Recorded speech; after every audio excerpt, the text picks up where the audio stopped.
Aujourd'hui, nous continuons notre étude des médias et de l'opinion publique dans les grandes crises politiques en France. L'objectif est de montrer comment les médias forment l'expression et l'opinion publique. Après l'étude des médias dans l'affaire Dreyfus, l'étude des médias dans la Première Guerre mondiale et février 1934 vu par la presse écrite, nous étudierons la presse pendant le régime de Vichy. Avant de débuter notre étude, replaçons-nous dans le contexte historique. En juin 1940, la France est occupée par l'Allemagne. Elle est dirigée par le maréchal Pétain, un homme d'État français reconnu comme le vainqueur de Verdun lors de la Première Guerre mondiale. Cependant, en 1940, ce dernier décide de collaborer avec le régime nazi. Sous le régime de Vichy, ou État français, la presse écrite est contrôlée par les services de censure. Quand certains ne peuvent même pas publier, d'autres décident délibérément de collaborer, ce qui marque une page noire de l'histoire de la presse écrite. L'État français se sert alors des médias et joue le plus possible sur la réputation du vainqueur de Verdun du maréchal Pétain, et à travers des affiches de propagande, notamment comme celle-ci, diffuse un culte de la personnalité omniprésent. Sous l'occupation, le gouvernement du maréchal Pétain contrôle aussi la radio.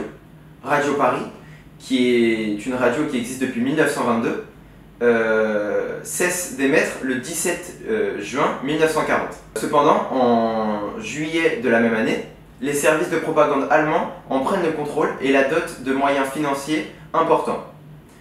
C'est alors que la radio et les médias en général deviennent une arme et un atout puissant pour contrôler le peuple français qui est perdu suite à l'armistice. De l'autre côté de la Manche, l'humoriste Pierre Dac, speaker de l'émission Les Français parlent au français, brocarde avec l'émission Radio Londres le slogan Radio Paris ment, Radio Paris est allemand.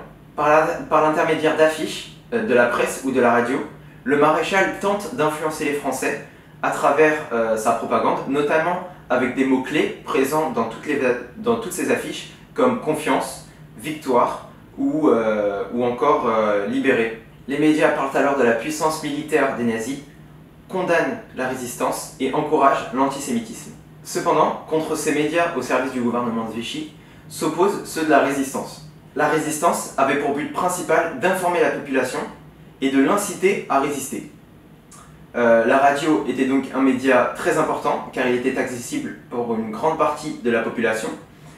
Malgré le contrôle des ondes qui était effectué par le régime de Vichy, d'autres radios qui donc incitaient à la résistance s'installaient et ces radios étaient appelées les radios clandestines. L'exemple le plus important est bien évidemment celui de la BBC et du général de Gaulle et son discours de la résistance le 18 juin 1940 qui a conduit de nombreux Français dans la voie de la résistance. La radio de Londres permettait aux Français de s'informer sur l'actualité française puisque les radios contrôlées par le régime ne diffusaient que les informations allemandes. Ces journaux clandestins et résistants tentaient aussi de divulguer certaines informations, comme les défaites des Allemands sur le front de l'Est. Des journaux clandestins ont donc vu le jour.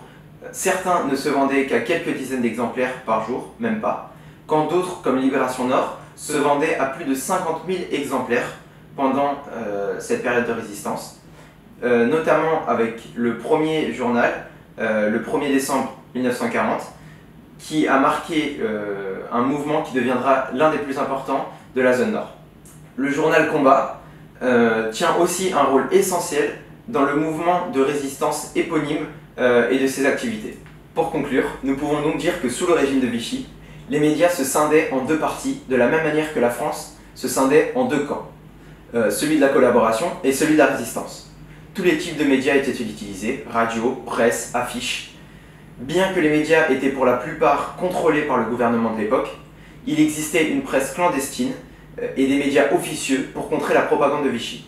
Les messages diffusés par les médias de la résistance ont joué un grand rôle car ils ont permis à la population française de garder espoir et de lutter jusqu'à la libération.